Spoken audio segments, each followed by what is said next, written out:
kung sino yung wala, no, isa sa mga highlights kasi, no, kung sino yung wala, siya yung hinighlight. No? Naniniwala kasi ang isang dating kritiko ng Marcos administration na si Attorney Harry Roque raw ang nasa likod ng infamous Polvoron video. Yun yung clip na pinapakita di umano na may ginagamit na illegal substance si Pangulong Bongbong Marcos. Essentially, ang sabi dun sa sworn statement ni Pebbles Cunanan, kilala siya sa social media ngayon bilang si Pebbles Talaquera. No? Ang sabi niya sa sworn statement niya, July 20, 2024 daw, in-announce ni Roque sa isang rally sa Vancouver, Canada, na ipapalabas daw niya yung Polvoron video. Pero naniniwala si Cunanan at that time na edited yung video kasi may raw and enhanced version.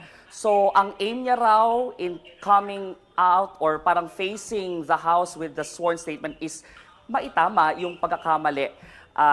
At tingin niya na yung video na yon, yung Polvoron video, is just to create controversy para magdulot ng pambabatikos daw sa Pangulo.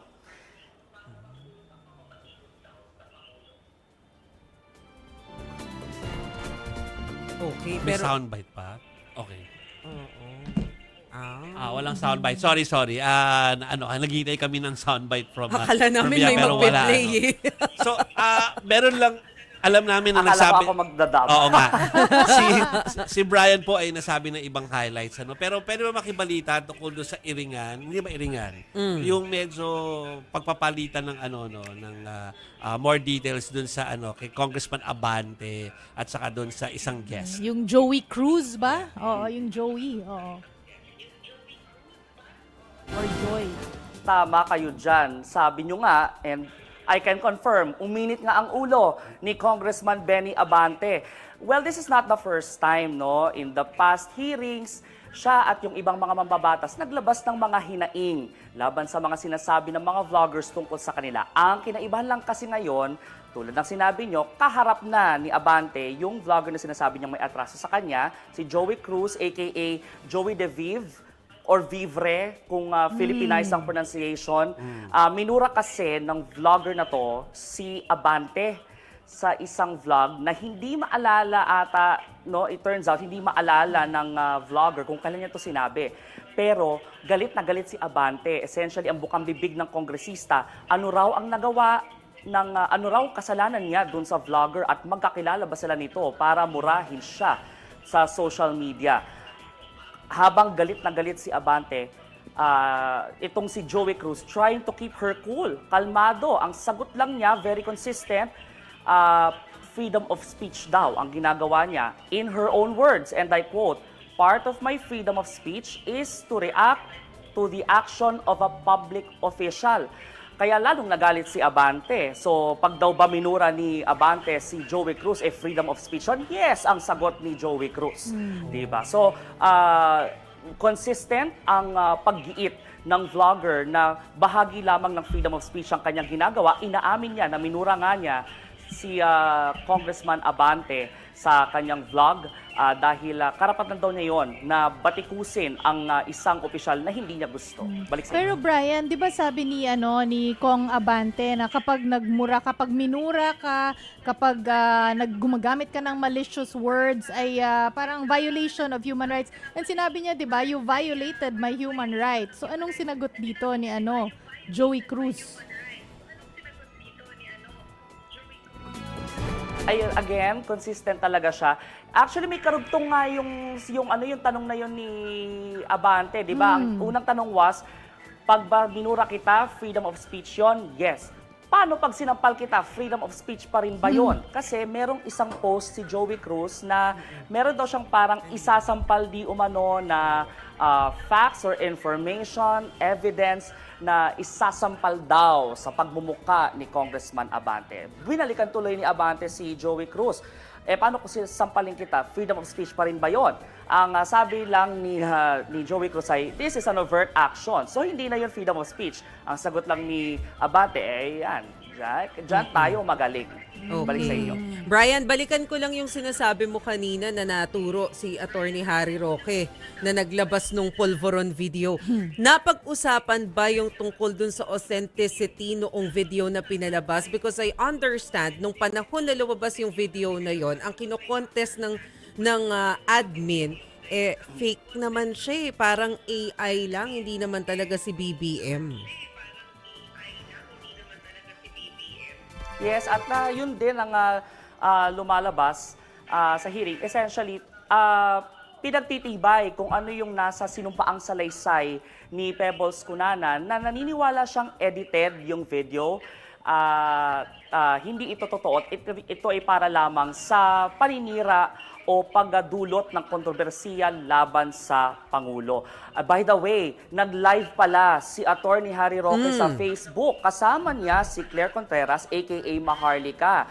Yung sinasabing may alam din daw tungkol dun sa Polvoron video. Ang sabi nila, hindi naman sila nagagalit, more of nalulungkot or naaawa kay Pebbles Talakera, Pebbles Cunanan, dahil daw mukhang malaki ang pangangailangan dahil nga raw siya ay online live seller at nag-aalala lang sila dun sa paninindigan ba nung dating kritikong ito kasi para sa kanila bumaliktad parang biglang nagbago ng tono sa harap ng kamera. Pero so far yun ang clarify din pala nila na sa California pinalabas yung video July 22, 2024 at hindi sa Vancouver, Canada noong July 20. Balik sa inyo. Pero dahil nga lumabas yung pangalan ni Attorney Harry Roque dyan sa TRICOM hearing, may nabanggit ba yung mga members ng komite if they have plans of inviting Attorney Roque doon sa susunod nila na pagdinig tungkol dito sa fake news? We all know he's in Netherlands, pero baka naman pwede via Zoom.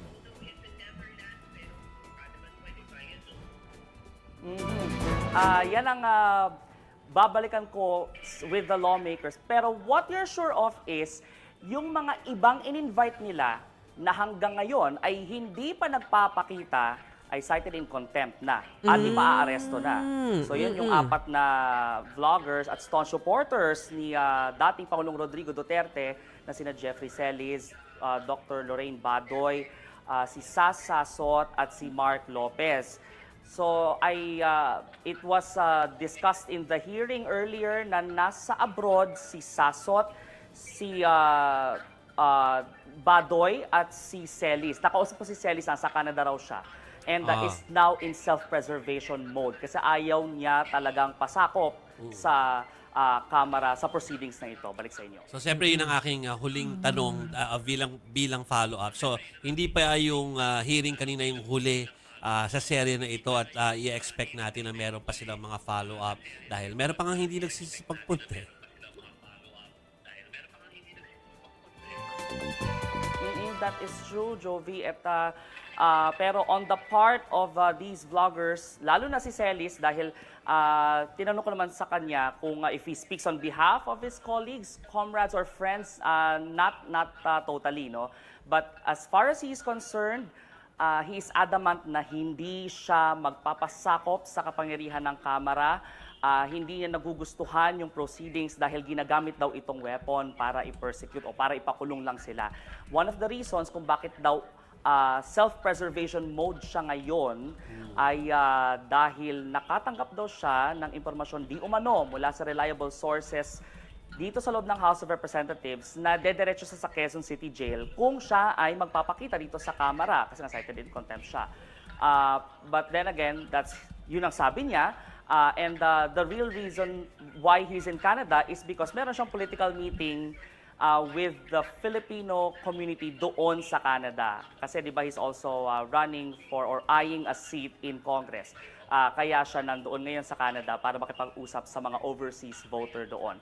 Si Badoy naman daw, hindi niya nakausap lately but nasa abroad din dahil meron ding inimbitahan siya for a meeting with the community there. Si Sasot naman, as we know, nakatira rin siya sa labas ng Pilipinas.